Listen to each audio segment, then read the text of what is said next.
ஒரு குரு, இளம் சீடர்கள் எதிரில் உட்காந்துருக்கிறாங்க. குரு பாடம் நடத்திக்கிட்டு இருக்கிறார். சீடர்களுக்கு ஒரு ஆசை, அதாவது ஒரு முக்கியமான மந்திரத்தை நம்ம குருநாதர்கிட்ட இருந்து கற்றுக்கணும் அப்படிங்கிறது அவங்க ஆசை. அது என்ன மந்திரம்னா, இறந்தவரை உயிர்ப்பிக்கக்கூடிய புனித மந்திரம், அதாவது செத்தவங்களுக்கு மீண்டும் உயிர் உண்டாக்குகிற மந்திரம். குருவே, தயவு பண்ணி அந்த மந்திரத்தை எங்களுக்கு உபதேசிக்கணும் அப்படின்னு கேட்டாங்க. அது ரொம்ப ஆபத்தானது, அது என்னத்துக்கு உங்களுக்கு வேண்டாமேன்னாராம் குரு. எங்களுடைய நம்பிக்கை உறுதிப்படுறதுக்காகத்தான் கேட்குறோம், வேற ஒன்றும் இல்லை அப்படின்னாங்களாம் சீடர்கள். பக்குவப்படாத அறிவுங்கிறது ரொம்ப ஆபத்தானது அப்படின்னாராம் குரு. இது சீடர்களுக்கு புரியல. அது எப்படிங்க பக்குவப்படாத அறிவு ஆபத்தானதுன்னு சொல்றீங்க, அப்படின்னா என்ன அப்படின்னு கேட்டிருக்காங்க சீடர்கள். குரு அதுக்கு விளக்கம் கொடுத்தாராம். அந்த மந்திரத்தை எப்போ பயன்படுத்தணுங்கிறது முக்கியம். அதை அறியக்கூடிய ஞானம் ஏற்படுகிற வரைக்கும் அதை தெரிஞ்சுக்காம இருக்கிறது தான் நல்லது, இல்லைன்னா ஆபத்துன்னாராம். ஆனால் அந்த சீடர்கள் அதை கேட்குற மாதிரி இல்லை, ரொம்ப பிடிவாதம் பண்ண ஆரம்பிச்சுட்டாங்க. சரி வாங்க சொல்கிறேன்னார் குரு. எல்லாரும் வந்தாங்க. அந்த புனித மந்திரத்தை அவங்களுக்கு ரகசியமாக உபதேசம் பண்ணார். உபதேசம் பண்ணிவிட்டு அவங்களுக்கு எச்சரிக்கையும் கொடுத்தார். இந்த மந்திரத்தை நல்லா ஆராய்ச்சி பார்த்ததுக்கு அப்புறம் தான் உச்சரிக்கணும், அவசரப்பட்டு எதுவும் செஞ்சிடக்கூடாது அப்படின்னு ஒரு தடவைக்கு பல தடவை எச்சரிக்கை கொடுத்தார். சரின்னு சொல்லிவிட்டு அவங்கெல்லாம் மந்திரத்தை கற்றுக்கிட்டு எழுந்திரிச்சு போயிட்டாங்க. ஒரு நாள் அந்த சீடர்கள் எல்லாம் மணற்பாங்கான இடத்துல அப்படியே நடந்து போயிட்டு இருக்கிறாங்க. ஒரு பாலைவன பகுதி மாதிரி ஒரு இடம். அங்கே ஒரு இடத்துல எலும்புகள் குவியலாக கிடந்தது. உடனே இந்த சீடர்கள் முன்ன பின்ன யோசிக்காம, தியானமும் பண்ணாம, அந்த மந்திரத்தோட பயனை சோதிச்சு பார்க்கணும் அப்படின்னு நினச்சிக்கிட்டு அந்த மந்திரத்தை உச்சரிக்க ஆரம்பிச்சிட்டாங்க. அவ்வளவுதான். உடனே என்னாச்சு தெரியுமா, அந்த எலும்புகள் எல்லாம் ஓநாய்களாக மாறி அவங்கள துரத்த ஆரம்பிச்சுட்டுது. சீடர்கள் எல்லாம் தலைதெறிக்க ஓட ஆரம்பிச்சுட்டாங்க. ஓநாய்களும் விடலை, அவங்கள துரத்தி பிடிச்சி கடிச்சு கொதற ஆரம்பிச்சுட்டுது. அப்போதான் அந்த சீடர்களுக்கு குரு சொன்ன அறிவுரையோட அர்த்தம் புரிஞ்சுது. பக்குவப்படாத அறிவு ஆபத்தானது அப்படிங்கிறது. அதனால இதுலேருந்து நாம் தெரிஞ்சுக்க வேண்டியது என்னன்னா, நாம் நம்ம அறிவை வளர்த்துக்கிட்டா மட்டும் போதாது, அந்த அறிவை எப்போ எப்படி பயன்படுத்தணும் அப்படிங்கிற பக்குவமும் நமக்கு வரணும். அப்போ தான் வாழ்க்கை நல்லபடியாக அமையும், இல்லைன்னா இடைஞ்சல் தான். இந்த காலத்தில் சில சின்ன பிள்ளைங்களுக்கே அறிவு ரொம்ப பக்குவப்பட்டிருக்குங்கிறத உணர முடியுது. ஒரு சின்ன பையன் பள்ளிக்கூடத்தில் மார்க் லிஸ்ட் கொடுத்தாங்க, வாங்கிக்கிட்டு அவசரமாக வீட்டுக்கு ஓடினான். எதிரில் வந்த ஒருத்தர் கேட்டார், என்ன அவசரம், ஏன் இப்படி வேகமாக ஓடுறேன்னார். எங்கள் அம்மா கிட்ட அடி வாங்கணும், அதுக்காக தான் ஓடுறேன்னா. அடி வாங்கிறதுக்கா இவ்வளவு அவசரம்னார் அவர். அப்படி இல்லைங்க, நான் போகிறதுக்குள்ளே எங்கள் அப்பா வீட்டுக்கு வந்துட்டாருன்னா அவர்கிட்ட அடி வாங்க வேண்டியிருக்கும், அதை அவாய்ட் பண்ணுறதுக்காக இப்படி ஓடுறேன் அப்படின்னு நானா அந்த பையன். இந்த உலகத்தில் எல்லாருக்கும் மகிழ்ச்சி தரக்கூடிய ஒரு பொருள் எது? இது ஒரு முக்கியமான கேள்வி. இந்த கேள்விக்கு பொருத்தமான ஒரு பதிலை உங்களால் சொல்ல முடியுமா? அதாவது கொஞ்சம் யோசித்து பார்த்தா பணம்னு சொல்லலாமா? இப்போ கையில் காசு இல்லாதவங்ககிட்ட ஒரு 10 ரூபாயை கொடுத்தா அது அவனுக்கு சந்தோஷத்தை கொடுக்கும். ஏற்கனவே வருமான வரி பிரச்சனையில் சிக்கி இருக்கிறவர்கிட்ட இன்னும் கொஞ்சம் பணம் இருந்தாங்கன்னு சொல்லி கொடுத்தோம்னா அது அவருக்கு சங்கடத்தை தான் கொடுக்கும். அதனால் அந்த கேள்விக்கு பணங்கிறது பொருத்தமான பதிலாக இருக்க முடியாது. கேள்வி என்னன்னா, இந்த உலகத்தில் எல்லாருக்கும் மகிழ்ச்சி தரக்கூடிய ஒரு பொருள் எது? சரி, இனிப்புன்னு சொல்லலாமா? ஏன்னா எல்லாருக்கும் இனிக்க தானே செய்யும். அதுலேயும் ஒரு சிக்கல் இருக்குது. சர்க்கரை வியாதிக்காரங்களுக்கு அது என்ன சந்தோஷத்தையாக கொடுக்கும்? ஆக எல்லாருக்கும் வேறுபாடு எதுவும் இல்லாமல் மகிழ்ச்சியை கொடுக்கக்கூடியது வேற ஏதோ ஒன்று இருக்குது. அது என்னன்னு கண்டுபிடிக்கணும். அதுதான் இன்றைக்கி தகவல். இப்போ அதை கண்டுபிடிக்கணும்னா இந்த கதையை கேட்கணும். அது என்ன கதைன்னா, ஒரு ஊரில் ஒரு ராஜா இருந்தார். அவருக்கும் இதே சந்தேகம் வந்துட்டுது. அதாவது எல்லாருக்கும் இன்பம் தரக்கூடிய பொருள் எது அப்படின்னு. இதுக்கு பதில் தெரிஞ்சுக்கிறதுக்கு ஆசைப்பட்டார். சரி, அதுக்கு என்ன செய்யலாம்னு யோசனை பண்ணார். நாட்டு மக்களுக்கு பகிரங்கமாக ஒரு அறிவிப்பு கொடுத்தார். நம்ம நாட்டு மக்கள் இன்பம் தரக்கூடிய பொருள் எதுன்னு நினைக்கிறாங்களோ அதை கொண்டுகிட்டு அரண்மனையில் உள்ள கண்காட்சி மண்டபத்தில் வைக்கலாம். அப்படி அவங்க வைக்கிற பொருள்களில் எது எல்லாருக்கும் இன்பம் தரக்கூடியதாக இருக்குமோ அதை வச்சவருக்கு 1000 பொற்காசுகள் பரிசு அப்படின்னு அறிவிப்பு கொடுத்துட்டார். ஜனங்கள் இந்த அறிவிப்பை கேட்டாங்க. அதுக்கப்புறம் சும்மா இருப்பாங்களா? 1000 பொற்காசுன்னா சும்மாவா? அவங்க கையில் என்னென்ன கிடைச்சதோ அதையெல்லாம் கொண்டாந்து அரண்மனை காட்சி மண்டபத்தில் வச்சுட்டாங்க. அதுக்கப்புறமா ராஜா அங்கே வந்தார். ஒவ்வொன்றா பார்த்துக்கிட்டே வந்தார். முதல்ல ஒரு குயில் இருந்தது, இனிமையாக பாடக்கூடிய குயில். இந்த குயிலோட இன்னிசை எல்லாருக்கும் இன்பம் தரக்கூடியது தான். இருந்தாலும் காது கேட்காதவங்களுக்கு இந்த இசை எப்படி இன்பம் தர முடியும்? அதனால் இது சரியில்லைன்னு விட்டார். அடுத்தபடியாக போனார். அங்கே என்ன வச்சுருக்குறாங்கன்னு பார்த்தா ஒரு அழகான மயில் அங்கே தோகை விரித்து ஆடிக்கிட்டு இருக்குது. இந்த மயிலோட ஆட்டம் மனசுக்கு இன்பம் தரக்கூடியது தான். இருந்தாலும் பார்வை இல்லாதவங்க இந்த ஆட்டத்தை பார்த்து ரசிக்க முடியுமா? முடியாது. அதனால் இதுவும் சரியில்லை அப்படின்னு சொல்லிவிட்டார். அதுக்கு அடுத்தபடியாக போனார். பல வகையான இனிப்பு பண்டங்களை வச்சுருந்தாங்க. பார்த்தார், வயசானவங்களுக்கும் நோயாளிகளுக்கும் இது இன்பம் தராது, துன்பம் தான் கொடுக்கும் அப்படின்னார். இப்படி ஒவ்வொன்றா பார்த்துக்கிட்டே போகிறார். அழகான மலர்கள், கனிகள், ஓவியங்கள் எதுவுமே பொருத்தமாக தெரியல. சகல பேருக்கும் இன்பம் தரக்கூடிய வகையில் எதுவும் இல்லை. கடைசியாக வந்தார். அங்கே ஒரு களிமண் பொம்மை இருந்தது. அது என்ன பொம்மை தெரியுமா? பசியால் வாடி இருக்கிற ஒருத்தருக்கு ஒரு அம்மா இனிமையாக பேசிக்கிட்டு சோறு போடுறது மாதிரி அந்த பொம்மையை செஞ்சுருந்தாங்க. அதுக்கு கீழே அன்பு அப்படின்னு எழுதியிருந்ததுதான். ராஜா பளிச்சுன்னு ஒரு முடிவுக்கு வந்தார். அந்த பொம்மையை செஞ்ச சிற்பியை வரவழைச்சார், பரிசு கொடுத்தார். அன்பு ஒன்று தான் எல்லாருக்கும் இன்பம் அளிக்கக்கூடிய பொருள். காது கேட்காதவங்களும் அதை கேட்க முடியும், பார்வை இல்லாதவங்களும் அதை பார்க்க முடியும், குழந்தைகளும் அதை உணர முடியும் அப்படின்னு அதுக்கு விளக்கம் கொடுத்தார் அந்த மன்னர். இந்த உலகத்தில் எல்லாருக்கும் மகிழ்ச்சி தரக்கூடிய ஒரு பொருள் அன்பு தான். அதை புரிஞ்சுக்கிட்டு தான் சில கணவன்மார்கள் மனைவி பேரில் ரொம்ப அன்பை காட்டிக்கிறது வழக்கம். ஒரு வீட்டு வாசப்படி பக்கமாக மழைக்கு ஒதுங்கினார் ஒருத்தர். மழை தூரிக்கிட்டு இருந்தது, இருட்டு நேரம். அந்த வீட்டில் இருந்தவர், இன்னைக்கு ராத்திரி வேணும்னா இங்கேயே தங்கிட்டு காலையில் போங்க அப்படின்னார். உடனே இவர் சொன்னார், ரொம்ப நன்றிங்க, ஒரு 10 நிமிஷத்தில் இதை வந்துவிடுறேன் அப்படின்னு சொல்லிவிட்டு எங்கேயோ ஓடினார். 10 நிமிஷம் கழித்து திரும்பி வந்தார். ஆமாம், எங்கே போயிட்டு வந்தீங்கன்னு கேட்டார் வீட்டில் இருந்தவர். நேராக எங்கள் வீட்டுக்கு போய் மனைவி கிட்ட இன்னைக்கு ராத்திரி இங்கேயே தங்கிக்கிறேன்னு சொல்லிவிட்டு வந்துட்டேன் அப்படின்னார் அவர். அன்புல இது ஒரு ரகம். இந்த உலகத்தில் எவ்வளவோ உயிரினங்கள் இருக்கு, ஒவ்வொன்றும் ஒவ்வொரு விதமாக சண்டை போடுது. இப்போ 2 மாடு சண்டை போட்டுக்குதுன்னு வச்சுங்க, என்ன பண்ணும்? 2 முட்டிக்கும். அதுக்கு சண்டை போடுறதுக்கு ஆயுதமாக உபயோகப்படுறது அதோட கொம்பு. 2 சேவல் சண்டை போட்டுக்குதுன்னு வச்சுங்க, அதுக்கு ஆயுதமாக உபயோகப்படுறது அதோட கால் நகம். காலால் தான் அது ஒன்றோட ஒன்று சண்டை போட்டுக்கும். ஆனால் 2 மனுஷன் சண்டை போட்டுக்கிறான்னு வச்சுங்க, இவன் இன்னதை தான் ஆயுதமாக உபயோகப்படுத்துவான்னு குறிப்பிட்டு சொல்ல முடியாது. கல்லை எடுப்பான், கத்தி எடுப்பான், துப்பாக்கி எடுப்பான், என்ன வேணாலும் பண்ணுவான். வாயால் திட்டுவான், கையால் அடிப்பான், காலால் உதைப்பான், சகலகலாக வல்லவன். விலங்குகள்லாம் பொதுவாக வாயை சாப்பிட்றதுக்கு மட்டும்தான் உபயோகப்படுத்துது. ஆனால் இவனுக்கு சாப்பிட்றதுக்கும் அதுதான், சாப்பிட்டு விட்டு திட்டுறதுக்கும் அதுதான். ஆனால் ஒரு விஷயத்தில் மட்டும் கெட்டிக்கிறேன். அதாவது நாம் சண்டை போட்டுக்கிட்டாலும் பரவாயில்லை, கோழிகள் சண்டை போடாமல் இருக்கணும் அப்படின்னு ஆசைப்படுறான். எதுக்காக? கோழிகள் சண்டை போடாமல் இருந்தால் நிறைய முட்டைகள் போடுமா, அதுக்காகத்தான் இந்த அக்கறை. கோழி பண்ணை வச்சிருக்கிறவங்களுக்கு இது ஒரு பெரிய பிரச்சனை. அதாவது பண்ணையில் இருக்கிற கோழிகளுக்குள்ளே அடிக்கடி சண்டை வந்துடும். அதனால் முட்டை உற்பத்தி குறைஞ்சிரும். சரி, இதுக்கு என்ன பண்ணுறது? பண்ணையில் போய் உட்காந்துக்கிட்டு தினமும் பஞ்சாயத்து பேசிகிட்டு இருக்க முடியுமா? அமெரிக்காவில் கோழி பண்ணை வச்சிருக்கிற ஒருத்தர் இதை பற்றி யோசனை பண்ணி பார்த்தாராம். ஒரு வழியையும் கண்டுபிடிச்சிருக்கார். கோழிக்கெல்லாம் மூக்கு கண்ணாடி மாட்டி விட்டுட்டோம்னா அது சண்டை போடுற குணம் குறைஞ்சிரும், முட்டை அதிகமாகிடும். அந்த கண்ணாடியில் உள்ள லென்ஸு சிவப்பு நிறத்தில் இருக்கணும், அவ்வளவுதான் அப்படின்னு அவர் கண்டுபிடிச்சாராம். இது ஏற்கனவே நடைமுறையில் கண்டுபிடிக்கப்பட்ட ஒரு விஷயம். ஆனால் எல்லா கோழிக்கும் சிவப்பு மூக்கு கண்ணாடி எப்படி மாட்டி விடுறது? அப்படியே மாட்டி விட்டாலும் அது நழுவாமல் இருக்கணுமே. இப்போ நாமெல்லாம் நடு விரலால் மூக்கு கண்ணாடி நடுவில் தொட்டு அப்படி ஸ்டைலாக சரி பண்ணிக்கிறோம். அது மாதிரி கோழி எப்படி சரி பண்ணிக்கும்? இதுதான் பிரச்சனை.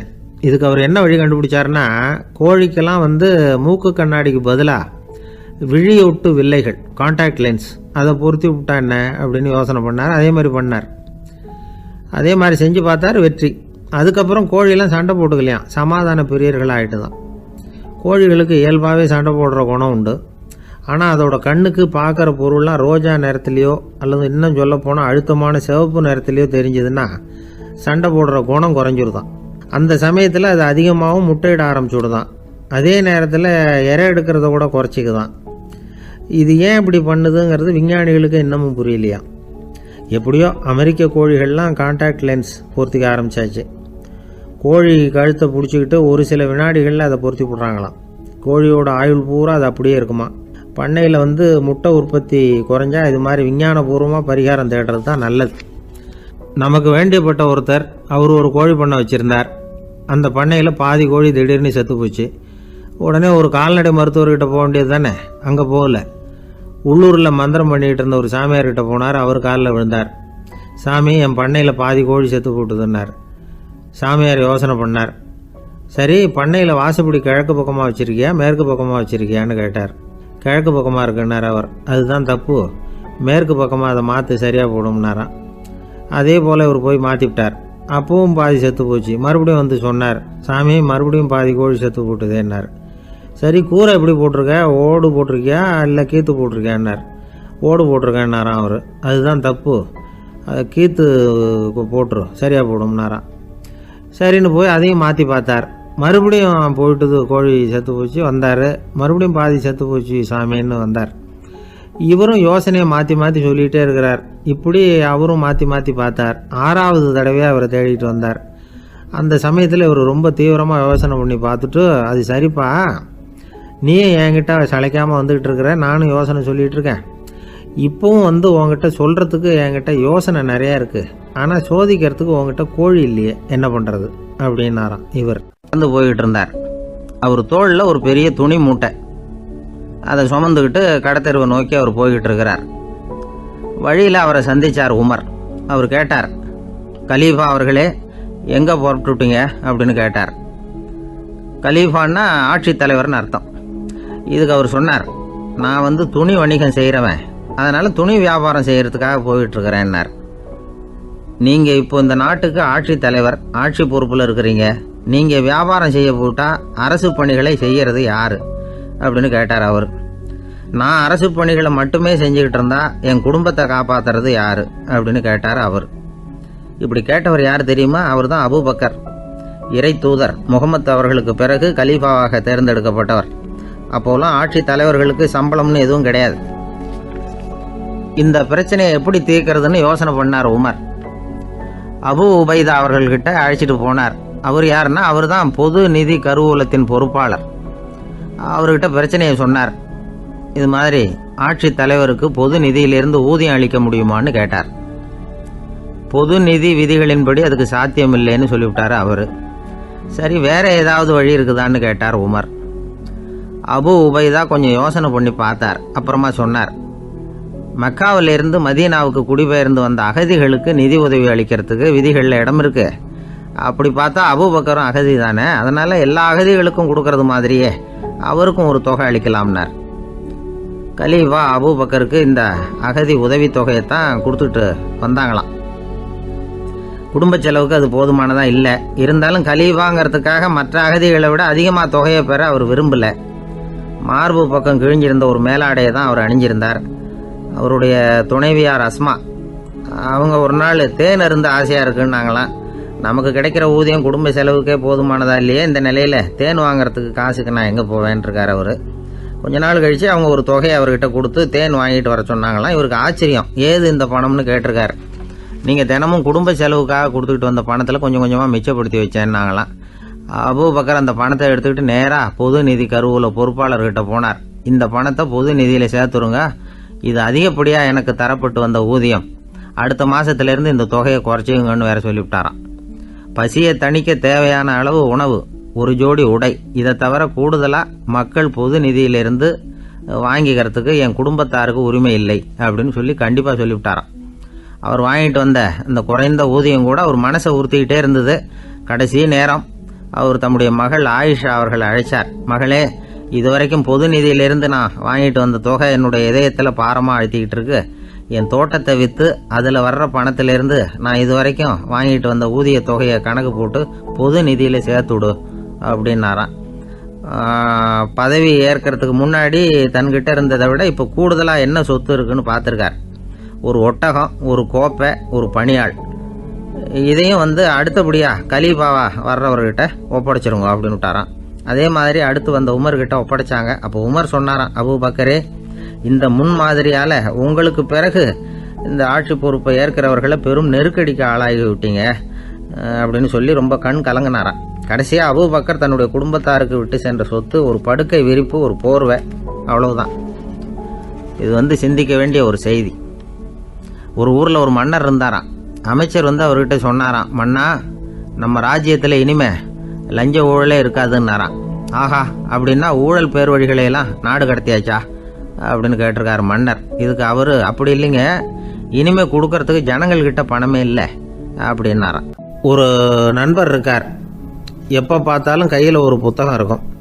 புத்தகம் இல்லாமல் எங்கேயும் புறப்பட மாட்டார். எதுக்காக இப்படி எடுத்துகிட்டு போகிறீங்க அப்படின்னு கேட்டால், எனக்கு இது ஒரு நல்ல நண்பன் மாதிரி. இந்த காலத்தில் எங்கே போனாலும் காத்திருக்க வேண்டியிருக்கு. அது மாதிரி சமயத்தில் நான் நண்பன் கூட பேசிக்கிட்டு இருப்பேன் அப்படிம்பாரான். ஒருத்தர் ஒரு பெரிய அரச பதவியில் இருந்தார். அவர் பதவியிலேருந்து இறங்க வேண்டிய சூழ்நிலை. அரசு கொடுத்துருந்த வீட்டை விட்டுட்டு வெளியில் வர்றார். வரும்பொழுது 2 கையிலையும் 2 பெட்டியை எடுத்துகிட்டு வந்தாராம். சார், உங்களுடைய உடைமைகள் அப்படின்னு கேட்குறாங்க அங்கே இருந்த ஊழியர்கள். இவர் தன்னுடைய கையில் இருக்கிற பெட்டியை காட்டி, இதுதான் என்னுடைய சொத்து அப்படின்னாராம். ஒரு பெட்டியில் அவருடைய உடைகள், இன்னொரு பெட்டியில் அவர் விரும்பி படிக்கிற புத்தகங்கள், அவ்வளவுதான். இதுதான் இருந்துதான். புத்தகம் படிக்கிறது மனசுக்கு நல்லதுங்கிறது நமக்கு தெரியும். புத்தக வாசிப்பு உடம்புக்கும் நல்லதுங்கிறாங்க. அது நமக்கு ஆச்சரியமாக தான் இருக்குது. ஒரு நபர் ஒரு வருஷத்தில் சராசரியாக 2000 பக்கங்களை படிச்சிருக்கணுமா, யுனெஸ்கோ பரிந்துரை. ஆனால் நம்ம நாட்டில் நாம் சராசரியாக படிக்கிறது 32 பக்கங்கள், அவ்வளவுதான். இவ்வளவுக்கு நம்ம நாட்டில் 6000த்துக்கும் மேற்பட்ட நாளேடுகள், 2000த்துக்கும் மேற்பட்ட இதழ்கள், மலர்கள், இவ்வளவு இருந்தும் சரியாக வரல. இந்த உலகத்தில் முதல் நூலகம் எங்கே எப்போ ஆரம்பமாச்சு தெரியுமா? கிமு 2500ஆம் ஆண்டில் அது ஆரம்பமாயிருக்குது. பாபிலோனியாவில் அமில் அணு அப்படிங்கிற அரசன் தான் நூலகத்தை உருவாக்கி இருக்கிறான். அப்போல்லாம் தாள் கிடையாது, களிமண் தான். களிமண் பலகைகளில் எழுதி அது தொகுத்து அப்படியே நூலாக்கி அதை நூலகத்தில் வச்சுருப்பாங்களாம். அரசருடைய நூலகத்தில் 1000த்துக்கும் மேற்பட்ட நூல்கள் இருந்ததாக வரலாற்று குறிப்பு இருக்குது. அது மட்டும் இல்லை, அந்த நூலகத்தில் பொருள் வாரியாக, அதாவது சப்ஜெக்ட் வாரியாக புத்தகங்களை வகைப்படுத்தி வச்சுருந்தாங்களாம். அதில் மிச்சம் இருந்த ஒரு 25 களிமண் பலகை புத்தகங்கள் இன்றைக்கும் பிரிட்டிஷ் அருங்காட்சியகத்தில் இருக்குதான். அச்சு, தாள் இதெல்லாம் ஏற்பட்டதுக்கு அப்புறம் அமைக்கப்பட்டது தான் பிரான்சில் இருக்கக்கூடிய பாரிஸ் நூலகம். 1480 பிரெஞ்சு மன்னர் 11ஆம் லூயி இந்த நூலகத்தை அமைச்சாராம். ஆனால் அப்போல்லாம் அரசர்கள் மட்டும்தான் நூலகத்தை பயன்படுத்த முடியுமா. அதுக்கப்புறம் 17ஆம் நூற்றாண்டில் இந்த முறை மாறி பொதுமக்கள் அங்கே போகலாம், படிக்கலாம் அப்படிங்கிற நிலைமை வந்துதான்.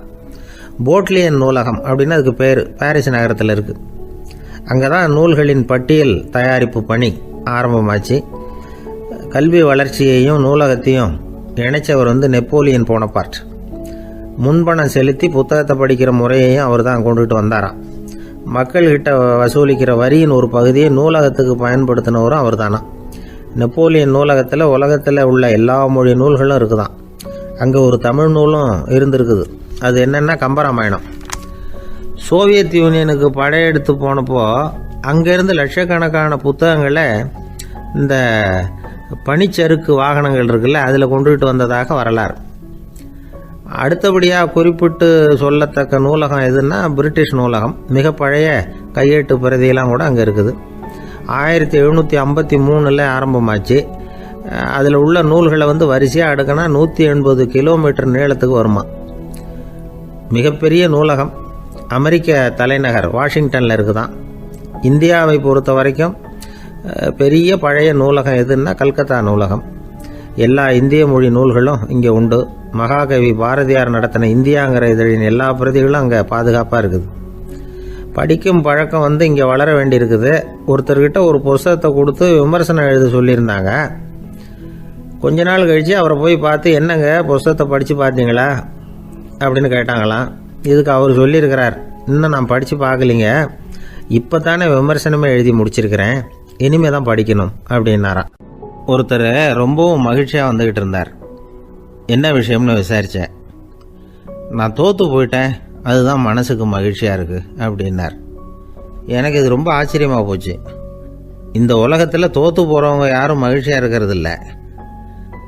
அப்படி இருக்கிறப்ப இவர் இப்படி சொல்கிறாரே, எங்கே தோற்று போனீங்கன்னு கேட்டேன். அதுக்கப்புறம் தான் அவர் விவரமாக சொன்னார். என்னோட 5 வயசு குழந்தையோட நான் விளையாடிக்கிட்டு இருந்தேன். அந்த விளையாட்டில் என் குழந்தை ஜெயிச்சு விட்டுது, நான் தோற்று போயிட்டேன். அப்படின்னார் ரொம்ப உற்சாகமாக. நான் யோசித்து பார்த்தேன். அதாவது நாம் சின்ன குழந்தையாக இருக்கிறப்போ எந்த விளையாட்டில் கலந்துக்கிட்டாலும் அதில் நாம் தான் ஜெயிக்கணும்னு ஒரு வெறி நமக்குள்ளே இருக்கும். நம்மளை எதிர்த்து விளையாடுறவர் நல்லவரா கெட்டவரா, பெரியவரா சின்னவரா அப்படிங்கிறதெல்லாம் முக்கியம் கிடையாது. அவர் தோற்று போகணும், நாம் ஜெயிக்கணும், அதுதான் முக்கியம். எதிரியை சந்தோஷப்படுத்த விளையாடுகிற கலை அப்போ நமக்கு தெரியறதில்ல. வாழ்க்கையில் ஒரு பக்குவம் வந்ததுக்கு அப்புறம் வெற்றி பெறணுங்கிற மன அழுத்தம் போயிடுது. போட்டியில் ஜெயிக்கணுங்கிறத விட குழந்தையை சந்தோஷப்படுத்தணுங்கிறது முக்கியமாக போச்சு. ஜெயிக்கணுங்கிற வெறி ஓடி போட்டுது. ஒரு குழந்தையாக இருந்தப்போ நம்ம வளர்ச்சிக்கு உதவிய வெறி பெரியவனானதுக்கு பிறகு நமக்கு எதிரியாக மாறுது. அதை சரியான சமயத்தில் நாம் புரிஞ்சுக்கிட்டோம்னா போதும், நாம் பொழைச்சிக்கலாம். ஒவ்வொரு மனுஷனுமே வாழ்க்கையோட அடுத்த கட்ட வளர்ச்சியில் அடி எடுத்து வைக்கிற நேரத்தில் தன்கிட்ட இருந்து ஏதோ ஒரு குணத்தை அல்லது தன் குணம் இருந்த ஏதோ ஒரு உறவை நாம் இழக்கத்தான் வேண்டியிருக்குது. ஒரு கட்டம் வரைக்கும் உதவியாக இருந்த குணம் அடுத்த கட்டத்துக்கு தடையாக கூட மாறிடலாம். இந்த பரிமாண மாற்றத்துக்கு உள்ளாகிற ஒவ்வொருத்தரும் பிரத்யட்சமாக இதை உணர்றாங்க. ஆனால் பல பேர் எப்படின்னா பழசை திறந்துவிட்டு புதிய கொள்கைகளை உருவாக்கிக்கிறதுக்கு இஷ்டம் இல்லாமல் இருந்துடுறாங்க, அல்லது அப்படி செய்ய முடியாமல் தவிக்கிறாங்க. இதையெல்லாம் மீறி அந்த பழசை திறந்துட்டா அதை இழந்ததால் உண்டாகிற மன அழுத்தம் சில காலத்துக்கு வருத்திக்கிட்டு தான் இருக்கும், வேறு வழி இல்லை. ஆரோக்கியமான ஒரு முன்னேற்றத்துக்காக அந்த மன அழுத்தத்தை தாங்கிக்கத்தான் வேணும் அப்படிங்கிறாரு அந்த உலக புகழ்பெற்ற மேதை ஒருத்தர், இந்த ஸ்காட் பெக் அப்படிங்கிறவர். பிறந்த நாள் முதல் இதுதான் சரி அப்படின்னு கற்பிக்கப்பட்டு வந்த ஒவ்வொரு தத்துவத்தையும் தங்களுடைய வளர்ச்சிக்கு தகுந்த மாதிரி மாற்றி அர்த்தப்படுத்தி கொள்ள முடியாமல் வாழ்க்கை சூழல்ல அப்படியே அரைப்பட்டு தூளாகிறவர்கள் தான் ரொம்ப தவிக்கிறாங்களாம். இதுதான் அவருடைய கருத்து. பெரும்பாலும் மனிதர்களுடைய நடுத்தர வயசில், அதாவது 30 தாண்டுகிற சமயத்தில் தான் இந்த தவிப்பு உண்டாகுதான். இதை தான் மேற்கத்திய நாடுகளில் அடிக்கடி மிட் லைஃப் கிரைசிஸ் அப்படின்னு சொல்கிறாங்க. அப்பப்போ பழசையெல்லாம் தொலைச்சி விட்டு புதுசாக பிறக்கிறதுக்கு கற்றுக்கணும். ஒவ்வொரு நிமிஷத்தையும் அந்த நிமிஷத்துக்கு ஏற்ற சித்தாந்தம் கொண்டவர்களாக சந்திப்போம் அப்படிங்கிறார் அந்த உளவியல் நிபுணர். இப்படி பழகிக்கிட்டால் வாழ்க்கை இன்பமயம், இல்லைன்னா தவிப்பு மயம்தான்.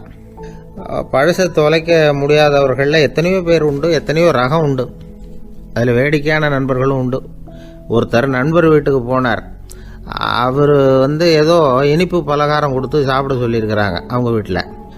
இவர் சாப்பிட்டு பார்த்துட்டு சொன்னாராம், சார் 6 மாதத்துக்கு முன்னாடி ஒரு தடவை இங்கே வந்தேன், அப்போது ஒரு இனிப்பு பலகாரம் கொடுத்தீங்க, அது இதை விட நல்லா இருந்தது சார் அப்படின்னாராம். அப்போ செஞ்ச அதே இனிப்பு பலகாரம் தான் சார் இதுவும் அப்படின்னாராம் அவர். ஐயா, என்னுடைய நூல் வெளியீட்டு விழாவுக்கு அவசியம் நீங்கள் வரணும் அப்படின்னு கூப்பிட்டார் ஒருத்தர். எப்போ வரணும்னு கேட்டேன். அடுத்த வாரம்னார். சரி, புத்தகம் தயாராகிட்டுதா அப்படின்னு. நாளைக்கு தான் அச்சிக்க கொடுக்க போகிறேன்னார். என்னங்க இது, புத்தகம் அச்சிடுறதுக்கு முன்னாடியே அழைப்புதழை அச்சடிச்சுப்பிட்டீங்களே அப்படின்னு கேட்டேன். அதனால் என்னங்க, அந்த காலம் மாதிரி அப்போல்லாம் அச்சுக்கலை எவ்வளவோ முன்னேறியாச்சுங்க. Linotype, monotype, phototype, laser, இப்படி என்னென்னமோ வந்தாச்சு. இன்றைக்கி கொடுத்தா நாளைக்கே புத்தகம் தயார் அப்படின்னார். இப்படி இந்த அளவுக்கு முன்னேறி இருக்கிற இந்த அச்சுக்கலை ஆரம்பத்தில் எப்படி இருந்தது தெரியுமா? அந்த காலத்தில் காகிதம்னா என்னென்னே தெரியாது. அப்படி ஒன்று கண்டுபிடிக்கப்படவே இல்லை. அப்போல்லாம் எதையாவது ஒன்று எழுதணும்னா அதுக்கு ஆட்டு தோலை தான் பயன்படுத்தி இருக்கிறாங்க. கண்ணுக்குட்டி தோல் கூட அதுக்கு உபயோகப்பட்டு தான். ஐரோப்பாவில் இருந்த பாதிரியார்கள் தோலில் எழுதப்பட்ட புத்தகத்தை தயாரிக்கிறதுல ரொம்ப கெட்டிக்காரங்களாம். எகிப்து, அப்புறம் மத்திய தரைக்கடல் ஓரத்தில் உள்ள நாடுகள், இங்கெல்லாம் தோல் தான் எழுது பொருளாக பயன்பட்டு வந்திருக்குது. ஆனால் நம்ம நாட்டில் ஓலைச்சுவடிகளை எழுத்துக்கு பயன்படுத்தி இருக்கிறாங்க. எழுதுறதுக்கு தோலை பயன்படுத்தினவங்க பிறகு பேப்பரைஸ் அப்படிங்கிற கோரை புல்லை அதுக்கு பயன்படுத்தினாங்களாம். இதெல்லாம் அப்படி கொஞ்சம் கொஞ்சமாக கண்டுபிடிச்சிட்டு வந்திருக்கிறாங்க. அந்த புல்லை கச்சிதமாக நறுக்க வேண்டியது, நல்லா பதப்படுத்த வேண்டியது, அதுக்கப்புறம் அதில் எழுத வேண்டியது, அவ்வளவுதான். பேப்பருங்கிற சொல்லே இந்த பேப்பைரஸ் அப்படிங்கிறதுலேருந்து வந்தது தான். அதுக்கப்புறம் தான் காகிதம் வந்தது. இதை முதல்ல சீன நாட்டில் தான் கண்டுபிடிச்சாங்க. அது வந்த பிறகு அச்சு எந்திரம் கண்டுபிடிக்க வேண்டிய அவசியம் ஏற்பட்டது. அதை கண்டுபிடிச்சவர் ஜெர்மானிய அறிவியல் அறிஞர் ஜான் கூட்டன்பர்க். அச்சு கலைக்கு அடித்தளம் அமைச்சவர் அவர் தான். ஜெர்மனியில் மெயின்ஸ் அப்படிங்கிற ஊரில் 1399 பிறந்தார்.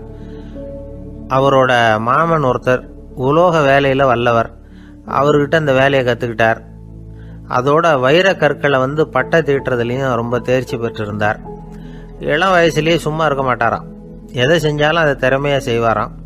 அவர் தான் முதல்ல மர அச்சு எழுத்துக்களை உருவாக்கினார். அது மேலே மை தடவி பிரதிகள் எடுத்தார்.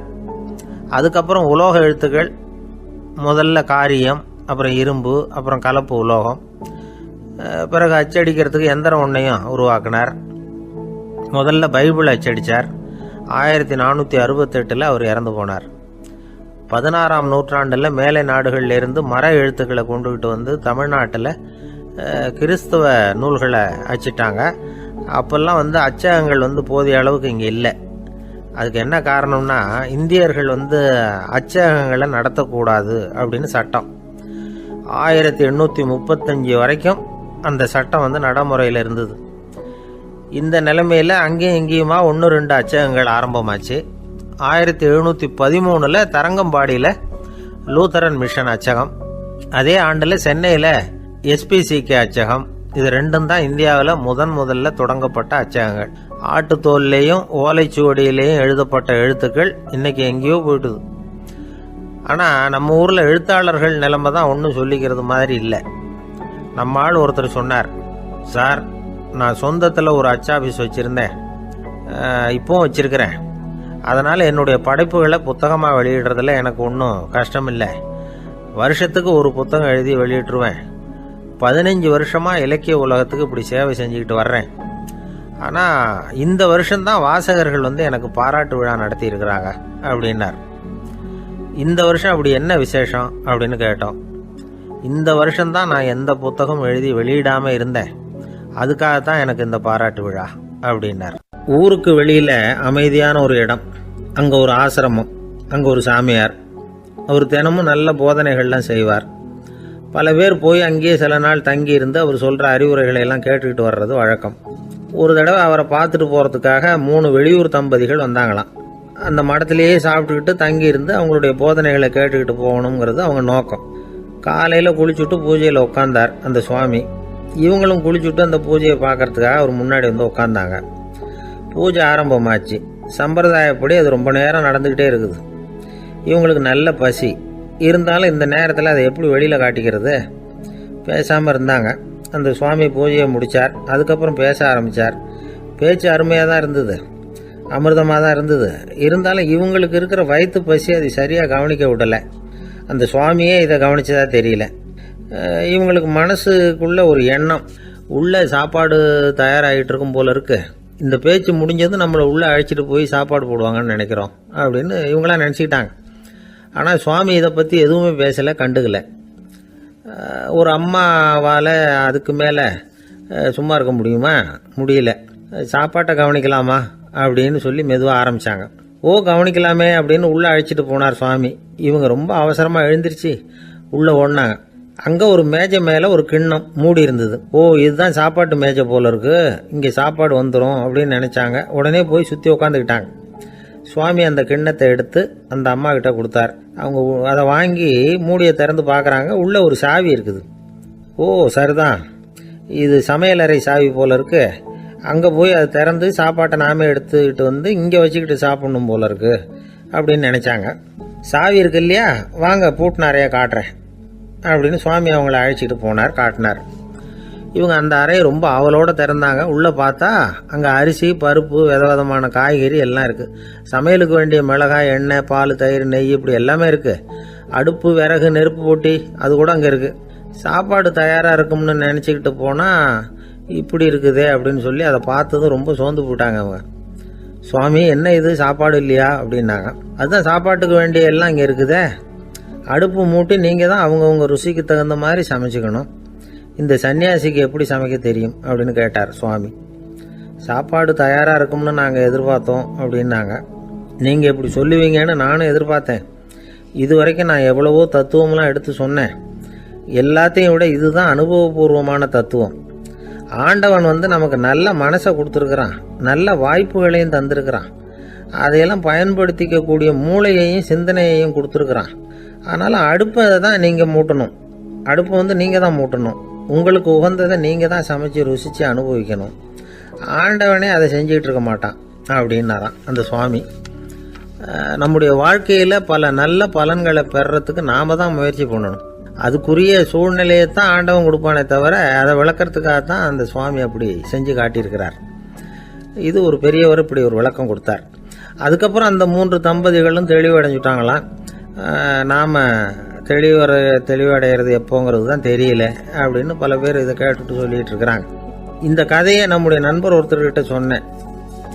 அந்த நண்பர் ரொம்ப சந்தோஷப்பட்டார். நீங்கள் சொல்கிறது கரெக்டு சார், ஆனால் நான் அதை விட ஒரு படி மேலே சார். எனக்கெல்லாம் அரிசி பருப்பு இருக்கிற ரூம் எதுன்னு கையை காட்டிட்டா போதும், உடனே கிண்ணத்துலேருந்து சாவியை எடுத்து கொடுக்கணுங்கிற அவசியம்லாம் இல்லை எனக்கு. அப்புறம் எப்படி ரூமை திறந்துருவீங்க அப்படின்னு கேட்டேன். பூட்டை உடைச்சி திறந்துருவேன், அதுதான் எனக்கு பழக்கம் அப்படிங்கிறார்.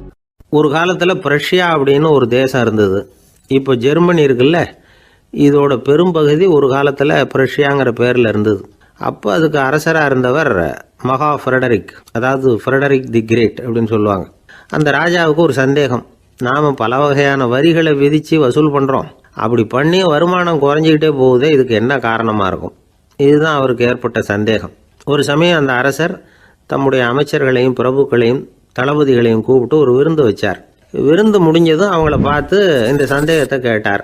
வரிகள் அதிகமாக விதித்து வருமானம் குறையறதுக்கு என்ன காரணம் அப்படின்னு கேட்டார். பல பேருக்கு இதுக்கு சரியாக பதில் சொல்ல தெரியல.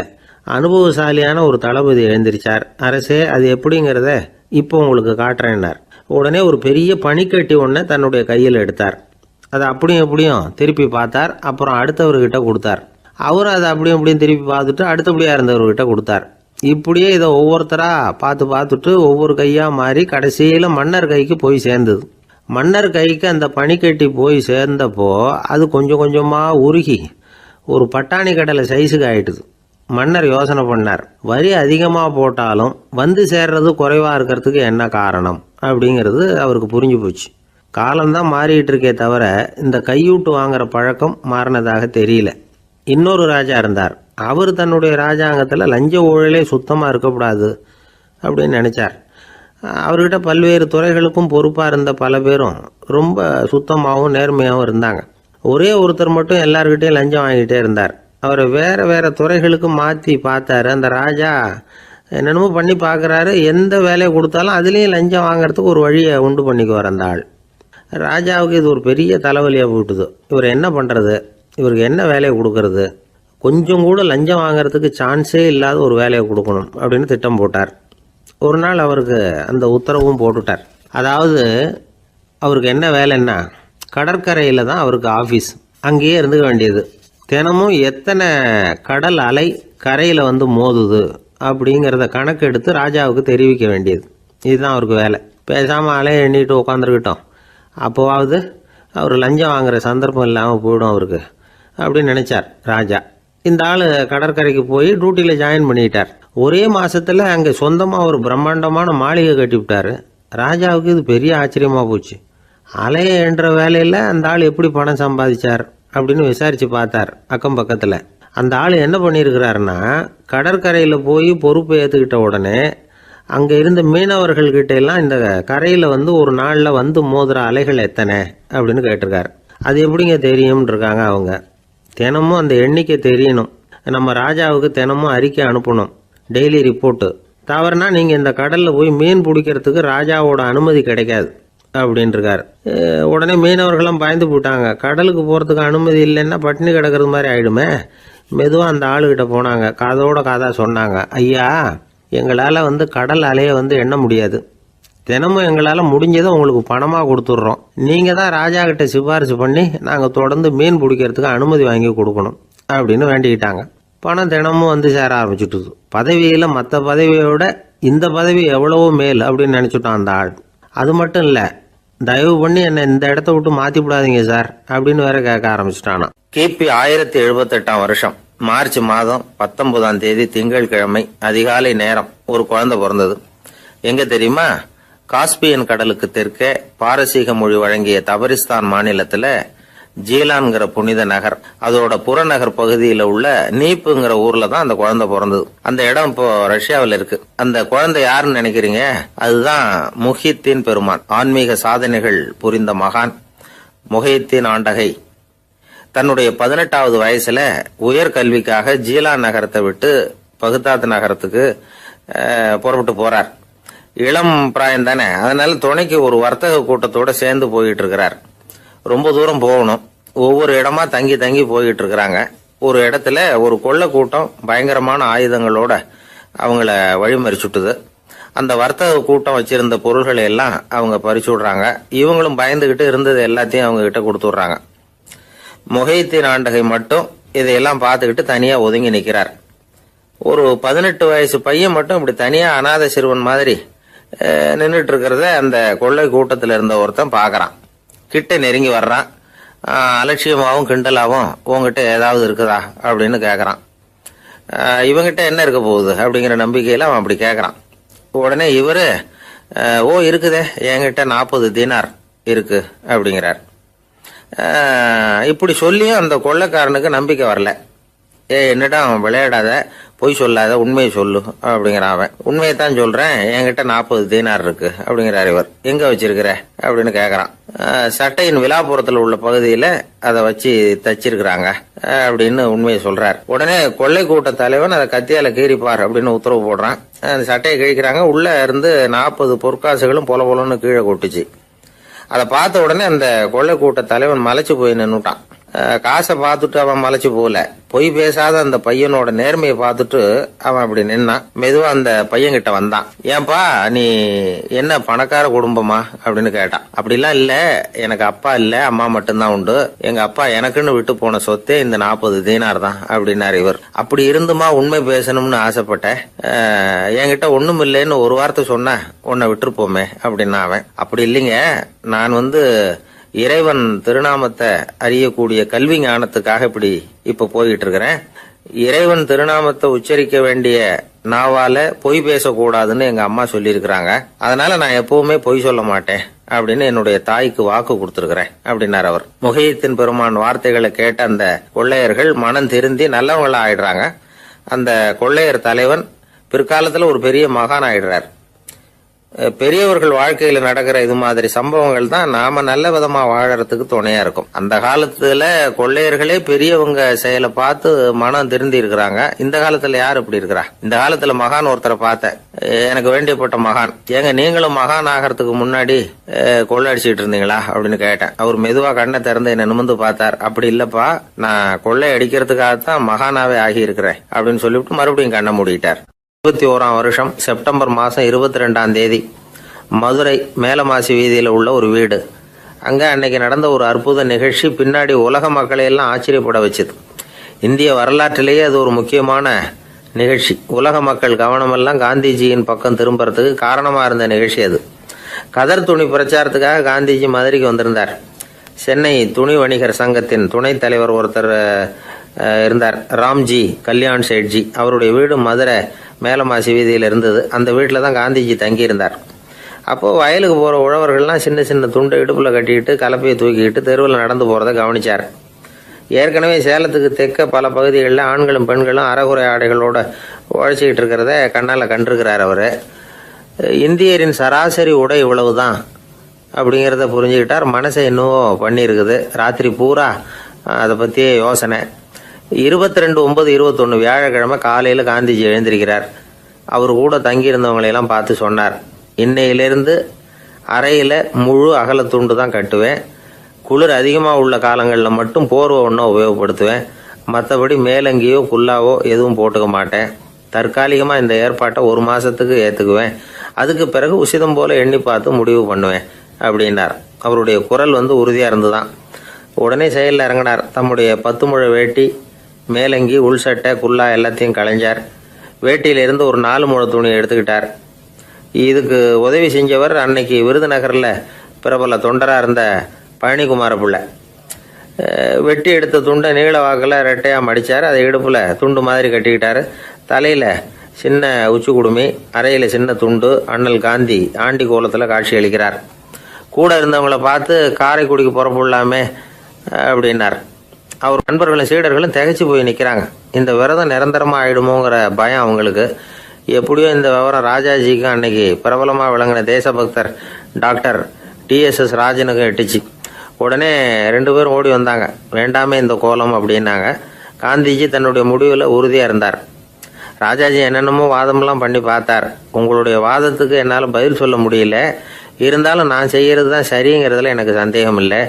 இன்னைக்கு அதிகாலை 3 மணி இருக்கும். நான் ஓரளவு விழிச்சுக்கிட்டேன். அதாவது உறக்கமும் விழிப்புமா இருந்த நிலையில எனக்கு இந்த எண்ணம் உண்டாச்சு. இது என்னுடைய அந்தராத்மாவின் ஆணை, அதை என்னால் மீற முடியாது அப்படின்னு சொல்லிவிட்டாராம் காந்திஜி. கதர் பிரச்சாரத்துக்காக காரைக்குடிக்கு கிளம்பினார். வாசல்ல 4 மோட்டார் வண்டிகள் காத்துக்கிட்டு இருந்தது.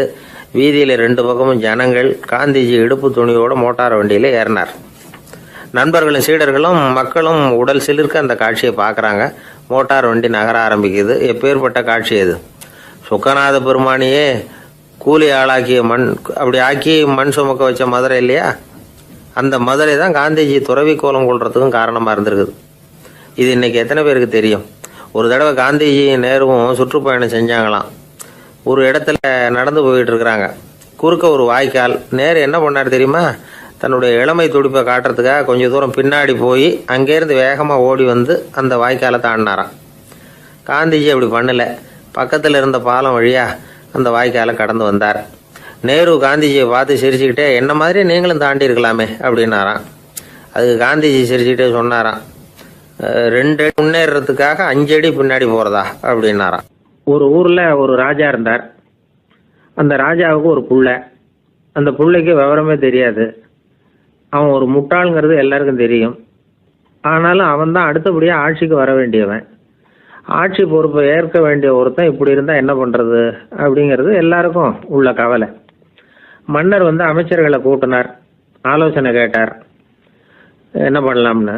இவனை இன்னொரு நாட்டு பல்கலைக்கழகத்துக்கு அனுப்பி பார்க்கலாம். அங்கே போய் படிச்சுட்டு வரட்டும். நிறைய படிச்சுட்டு நல்ல ஞானத்தோடு திரும்பி வரட்டும். அதுக்கப்புறம் பார்த்துக்கலாம் அப்படிங்கிறது அவங்க சொன்ன ஆலோசனை. மன்னருக்கும் அது சரின்னு தோணுச்சு. மகனை வெளி தேசத்துக்கு அனுப்பி வச்சார். இவனும் போனான். ஒரு பல்கலைக்கழகத்தில் சேர்ந்தான். நிறைய படித்தான். அதுக்கப்புறம் தந்தைக்கு ஒரு கடிதம் எழுதினான். தந்தையே, நான் நிறைய படிச்சுட்டேன், இனிமேல் நாடு திரும்பலாம்னு நினைக்கிறேன் அப்படின்னு எழுதினான். மன்னருக்கு ரொம்ப மகிழ்ச்சி. அதாவது புள்ள படிச்சுட்டான் அப்படிங்கிற ஆனந்தம். உடனே பையன் திரும்பி வர்றதுக்கு ஏற்பாடு பண்ணார். இளவரசன் நாடு திரும்பினான். அதை கொண்டாடுறதுக்காக அரண்மனையில் ஒரு பெரிய விருந்துக்கு ஏற்பாடு பண்ணியிருந்தாங்க. முக்கியமானவங்கள்லாம் அதில் கலந்துக்கிட்டாங்க. அந்த விருந்துக்கு முனிவர் ஒருத்தரும் வந்திருந்தார். அவர் இளவரசன் கிட்ட போய் உட்காந்து விசாரிக்கிறார். என்னப்பா, எப்படி படிச்சிருக்கிற அப்படின்னு கேட்டார். நிறைய படிச்சுட்டு வந்திருக்கிறேங்க அப்படின்னா அவன். என்னெல்லாம் படித்த அப்படின்னாரான். எல்லாத்தையும் விவரமாக சொல்லியிருக்கிறான். அவன் அப்படி சொல்லிட்டு இருக்கும் பொழுதே முனிவர் என்ன பண்ணார், தன்னுடைய மோதிரத்தை கழட்டி உள்ளங்கையில் வச்சு அப்படியே மூடிக்கிட்டாரான். அப்படியே கையை நீட்டி அவன் முன்னாடி காட்டினார். இந்த பாருப்பா, என் கைக்குள்ள என்ன இருக்கு சொல்லு பார்க்கலாம் அப்படின்னாரான். இளவரசன் ஒரு கணம் யோசிச்சான். அதுக்கப்புறம் உங்கள் கைக்குள்ள இருக்கிறது வட்டமான ஒரு பொருள், நடுவில் ஒரு துளை இருக்கும் அப்படின்னு நானான். முனிவர் திகைச்சு போட்டார். பையன் பெரிய அறிவாளி ஆகிட்டான் போல இருக்க அப்படின்னு நினச்சிட்டார். அதுக்கப்புறம் கேட்டார், சரி, என் கையில் இருக்கிறது வட்டமான பொருள், நடுவில் துளை இருக்குங்கிறத சொல்லிவிட்டேன், அதோட பேர் என்ன, அதை சொல்லு அப்படின்னாரான். இளவரசன் கொஞ்சம் யோசனை பண்ணியிருக்கான். அப்புறம் சொன்னானா, முனிவரே, நான் படித்த விஞ்ஞானம் உங்களுக்கு பதில் சொல்கிறதுக்கு உதவலை, இருந்தாலும் பதில் சொல்கிறேன், அது ஒரு வண்டி சக்கரம் அப்படின்னானா. இப்போதான் முனிவர் யோசிச்சாராம். அவருக்கு புரிஞ்சுதான், அதாவது முட்டாளை படிக்க வைக்கலாம், ஆனால் சிந்திக்க வைக்க முடியாது அப்படிங்கிறத அவர் புரிஞ்சுக்கிட்டாராம். தகவல் அறிவு ஞானமாகாது அப்படிங்கிறார் ஓஷோ. ஏன்னா தகவல்கள் மாறுதலை ஏற்படுத்துறதில்லை, ஆனால் ஞானம்ங்கிறது மாறுதலால் உண்டாகக்கூடிய ஒன்று. அதுதான் ரெண்டுக்கும் உள்ள வித்தியாசம். மனம் சரியான வழிக்கு வரணும், அதுக்கப்புறம் படிக்கிற கல்வி தான் உண்மையான கல்வி. சரி, மனம் சரியா வர்றதுக்கு என்ன வழி அப்படின்னு கேட்டால், மனிதன் முழு மாறுதலுக்கான வழிமுறை தியானம்தான் அப்படிங்கிறார் அவர். அதனால தான் நிறைய படிச்சிருக்கேன்னு சொல்கிறவன் எல்லாம் ஞானம் உள்ளவன் நினச்சிடக்கூடாது. ஒருத்தர் இன்னொரு பெரிய மனிதரை அழைச்சிட்டு அறிமுகப்படுத்தினாராம். சார் நிறைய படிச்சிருக்கார், 3 MA வாங்கியிருக்கார், ஆனால் ஒரு விஷயம், அப்பப்போ கொஞ்சம் திருடுவார், அவ்வளவுதான், மற்றபடி அவர் ஒரு பெரிய அறிவாளி தான் அப்படின்னாராம். ஒரு ஊரில் ஒரு மன்னர் இருந்தார். அந்த ஊரில் அடிக்கடி சேவல் சண்டை நடக்கிறது வழக்கம். அரண்மனையில் ஒரு ஆள் இருந்தான். மன்னருக்காக அவன் ஒரு சேவல் வாங்கிட்டு வந்தான். சண்டை போடுறதுக்காக அந்த சேவலை தயார் பண்ணிகிட்டு இருந்தான். கொஞ்ச நாள் ஆச்சு. மன்னர் அந்த ஆளை கூப்பிட்டார். என்னப்பா சேவல் தயாராகிட்டுதா அப்படின்னு கேட்டார். இன்னும் அது தயாராகல மன்னா, இன்னும் வளரல, அதுக்கான தகுதி இன்னும் அதுக்கு வரல அப்படின்னா. எதனால் அப்படி சொல்கிறேன்னாரு. கோபம் ரொம்ப கடுமையாக இருக்குது அப்படின்னா. சரி அப்படின்னு விட்டுட்டார். மறுபடியும் கொஞ்ச நாள் ஆச்சு. இப்போ எப்படி நிலைமை, சேவல் தயாரா அப்படின்னார். இன்னும் இல்லை அரசே, மற்ற சேவல் எங்கேயாவது கூவுற சத்தம் கேட்டால் உடனே இது பரபரப்பாயிடுது, பக்கத்தில் ஒரு சேவலின் நிழலை கண்டா கூட இது பரபரப்பாயிடுது அப்படின்னா. சரி இன்னும் கொஞ்ச நாள் ஆகட்டும்னு விட்டுட்டார். கொஞ்ச நாள் ஆச்சு. இப்போ மறுபடியும் விசாரித்தார். இன்னும் நம்ம சேவலுக்கு அந்த தகுதி வரலமன்னா, போராட்ட உணர்வு அதுக்கு இன்னும் இருந்துக்கிட்டு தான் இருக்குது, உள்ளே மெதுவாக தான் எரிய ஆரம்பிச்சிருக்குது போராட்ட உணர்வு, அப்படி இருக்கக்கூடாது, அது பற்றி எரிய வேண்டாமா அப்படின்னா. இன்னும் கொஞ்ச நாள் ஆச்சு. இப்போ எப்படின்னு கேட்டார்.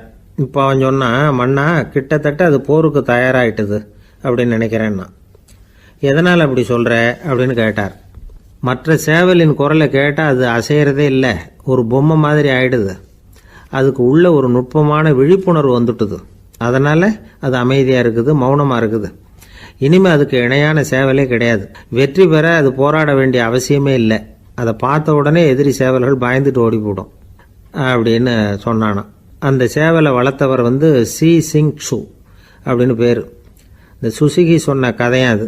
ஞானிகள் என்ன சொல்கிறாங்க தெரியுமா, அந்த சேவலின் ரகசியத்தை நீயும் கற்றுக்கொள், நீ அப்படி ஆயிடு, சண்டை போடாமலே வெற்றிகள் பெறுகிற நுட்பத்தை புரிந்துகொள்.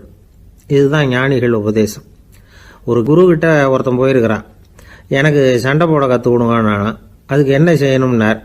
என்ன உங்கள் மாணவனாக சேர்த்துங்கண்ணா. சரி இப்போ உன்னுடைய பலம் என்னன்னு கேட்டிருக்கார். இப்போ நான் தனி ஆளாக இருந்து ஒரு 100 பேரை சமாளிப்பேன் நானா. சரி அப்படின்னா என்னுடைய மாணவனாக உன்னை சேர்த்துக்கிறேன்ருக்கார். சேர்த்துக்கிட்டார். 6 மாதம் பயிற்சி கொடுத்தார். அதுக்கப்புறம் இவனை கூப்பிட்டு கேட்டார், இப்போ உன்னுடைய திறமை எவ்வளவுன்னு. இப்போ நான் தனி ஆளாக இருந்து ஒரு 50 பேரை சமாளிப்பேன் நானா. இன்னும் உனக்கு பயிற்சி தேவைன்னாராம். தொடர்ந்து சில நுட்பங்களை எல்லாம் சொல்லி கொடுத்துருக்கிறார். 1 வருஷம் ஆச்சு. எல்லாத்தையும் கற்றுக் கொடுத்துட்டார். அப்புறம் கூப்பிட்டு கேட்டார், இப்போ உன்னுடைய திறமை எப்படிப்பா, எதிரிகள் எத்தனை பேரை உன்னால் சமாளிக்க முடியும்னாராம். அவன் சொன்னான், ஐயா எதிரிகளின் பலம் என்னங்கிறத புரிஞ்சிக்காம அதை நான் சொல்ல முடியாதுன்னு நானும். இனிமேல் உனக்கு பயிற்சி தேவையில்லை, போயிட்டு வான்னு அனுப்பி வச்சுட்டாரான். ஒரு உண்மையை நாம் புரிஞ்சுக்கணும். அதாவது அடிக்கிறதுக்கு நமக்கு துணிச்சல் தேவையில்லை, அடிக்காமல் இருக்கிறதுக்கு தான் துணிச்சல் தேவை. அடித்தா திருப்பி அடிக்கிறவன் மன உறுதி உள்ளவன் இல்லை, அடித்தா திருப்பி அடிக்காமல் இருக்கிறான் பாருங்க, அவன் தான் மன உறுதி உள்ளவன். ஒருத்தன் தலை திரிக்க வேகமாக ஓடிக்கிட்டு இருந்தான். நான் எங்கடா ஓடுற அப்படின்னா, எதுக்க வந்தவன், ஒரு சண்டையை நிறுத்தத்தான் இப்படி ஓடுறேன் அப்படின்ட்டுருக்கான். யாருக்கும் சண்டை, எனக்கும் இன்னொரு ஆளுக்கும் சண்டை அப்படின்னு நான். அவன் எது ரொம்பவும் கஷ்டமான காரியம் அப்படின்னு கேட்டார் ஒருத்தர். ஒருத்தருக்கு ஒருத்தர் சண்டை போடாமல் இருக்கிறது தான் ரொம்ப கஷ்டமான காரியம் அப்படின்னு தோணுது. ஒரு நாட்டுக்கும் இன்னொரு நாட்டுக்கும் சண்டை, நாட்டுக்குள்ளேயே ஒரு குரூப்புக்கும் இன்னொரு குரூப்புக்கும் சண்டை. ஏன் சண்டை போட்டுக்கிறீங்கன்னு கேட்டு பாருங்கள். நாங்கள் சமாதானத்துக்காக தான் சண்டை போட்டுக்கிறோம் அப்படிம்பாங்க. வாழறதுக்காக பிறந்த மனுஷன் லட்சியத்துக்காக உயிரை விட தயார் அப்படின்னு சொல்லிகிட்டு இருப்பான். அப்படி உயிரை விடுறவங்கள நாமளும் பாராட்டுவோம். ஆனால் ஒன்றுமில்லாத விஷயங்களுக்கெல்லாம் சண்டை போடுறவங்களெல்லாம், அப்படிப்பட்டவங்களையும் சரி உயிரை விடுறவங்களையும் சரி என்னென்னு சொல்கிறது, யுத்தங்களாலேயும் சண்டைகளாலேயும் நாம் அடையிறது என்னங்கிறது ஒரு பக்கம் இருக்கட்டும், இழக்கிறது என்ன தெரியுமா, ஏராளமான உயிர்கள். ரத்தம் சிந்துறதுக்கு நான் தயார் அப்படின்னு மார்தட்டி சொல்லலாம். ஆனால் ரத்தம் சிந்தினா உயிர் காத்துக்கிட்டு இருக்க தயார் இல்லை. அதாவது உயிர் நமக்காக காத்துக்கிட்டு இருக்க தயார் இல்லை. இழக்கிற ரத்தத்தை ஈடுகட்டினா தான் உயிரை காப்பாற்ற முடியும். அதனால் இது சம்மந்தமாக ஆராய்ச்சி செய்கிற கட்டாயம் ஏற்பட்டு போச்சு. அதோட விளைவாக புதுசாக ஒன்றை கண்டுபிடிச்சிருக்கிறாங்க. அதுதான் செயற்கை ரத்த பொடி. இப்போ இந்த திடீர் சாம்பார் பொடி, திடீர் ரசப்பொடி, திடீர் காப்பி பொடி இப்படிலாம் சொல்கிறோம்ல, அது மாதிரி இது திடீர் ரத்த பொடி. இஸ்ரேல் ஒரு சின்ன நாடு, மக்கள் தொகை குறைச்சல், அதோட போர்கள் வேறு. அதனால் காயம்பட்டவங்களை காப்பாற்றியே தீர வேண்டிய கட்டாயம். காப்பாற்றணும்னா ரத்த இழப்பை தடுக்கணும். அப்படின்னா உடனடியாக புது ரத்தம் செலுத்தி ஆகணும். திடீர்னு ரத்தம் வேணும்னா எங்கே போகிறது? அதுவும் கிடைக்கிற ரத்தம் சேர்கிற குரூப்பாக இருக்கணும். ஒரு வேடிக்கை பார்த்தீங்களா, நான் வேறு குரூப்பு நீ வேறு குரூப்புன்னு இவன் சண்டை போடுறான். இதில் அடிபட்டவனுக்கு ரத்தம் கொடுக்க போனால் அதுலேயும் அது வேறு குரூப்பாக இருக்குது. அது ரத்தமும் வேறு வேறு குரூப்புன்னு சொல்லிகிட்டு இருக்குது. எந்த குரூப்பு ரத்தம் வேணும், அது உடனடியாக கிடைக்கலன்னா என்ன பண்ணுறது? இப்படிப்பட்ட கஷ்டம்லாம் நமக்கு வந்துடுது. இதுக்காக தான் விஞ்ஞானிகள் இந்த ரத்த பொடியை கண்டுபிடிச்சிருக்கிறாங்க.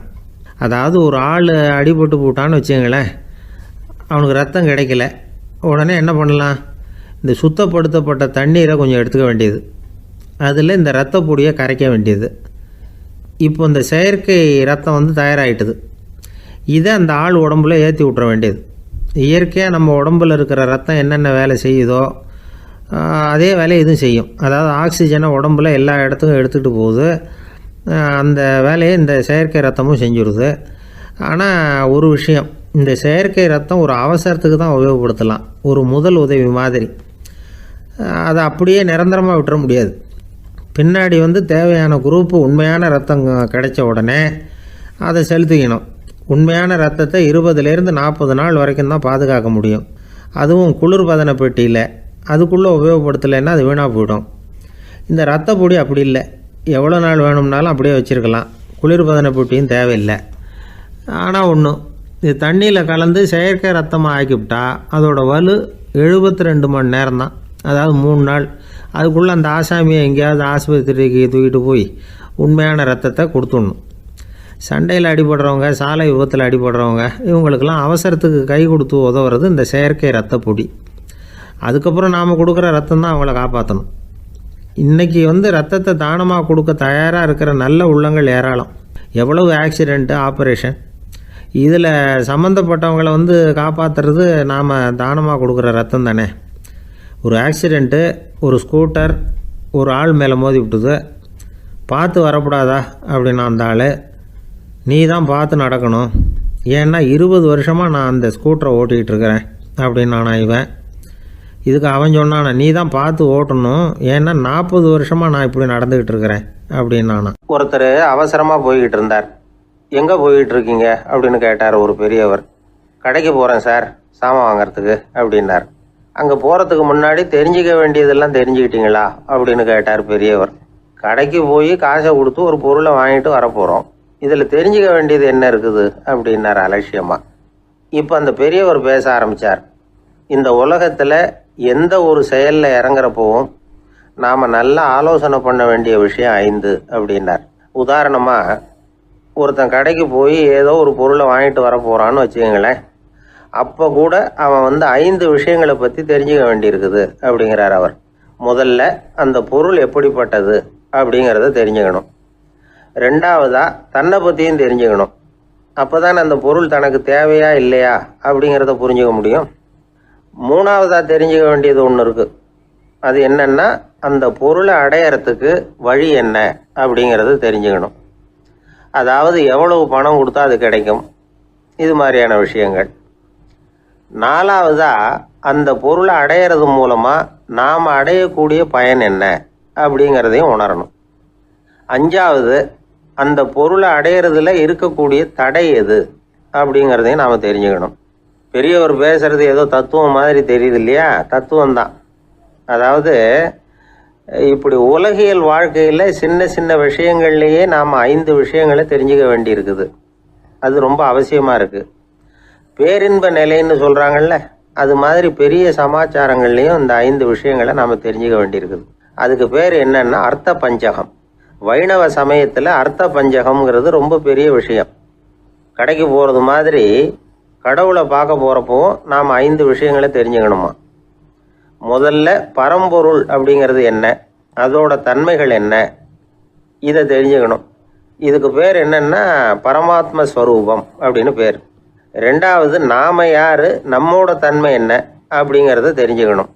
நான் யாருன்னு எனக்கே தெரியலங்கிறப்போ இதை நான் சொல்கிறேன்னு இது என்னுடையதுன்னு சொல்கிறது தப்பு தானே. அப்புறம் 3வது விஷயம், பரம்பொருளை நாம் அடையிறதுக்கு வழி எது, இதை தெரிஞ்சுக்கணும்.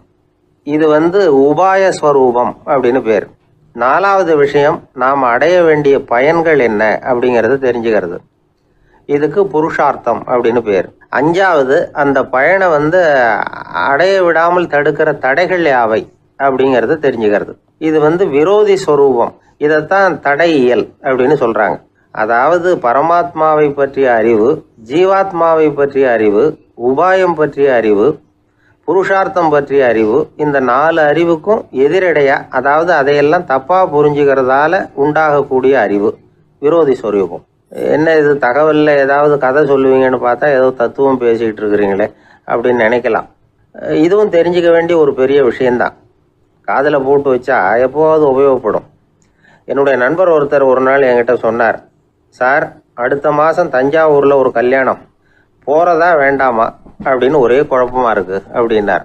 நான் உடனே இந்த அர்த்த பஞ்சக உபதேசம் பண்ண ஆரம்பித்தேன். அவர் எல்லாத்தையும் பொறுமையாக கேட்டுவிட்டு, சரி சார் நான் போகிறதுன்னு முடிவு பண்ணிவிட்டேன்னார். எப்படி இந்த முடிவுக்கு வந்தீங்க அப்படின்னு கேட்டேன். அவர் சொன்னார், சார் அந்த 2வது பாயிண்ட் ஒன்று சொன்னீங்களே, அதை புரிஞ்சுக்கிட்டதுக்கு அப்புறம்தான் இந்த முடிவுக்கு வந்தேன் அப்படின்னார். என்ன 2வது பாயிண்ட்டுன்னு? அதாவது தன்னை பற்றி புரிஞ்சுக்கணும் அப்படின்னு சொன்னீங்க. உடனே என்னை பற்றி புரிஞ்சுக்கிட்டேன், நான் யாருங்கிறது எனக்கு தெரிஞ்சுது. உடனே போகிறது தான் நல்லதுன்னு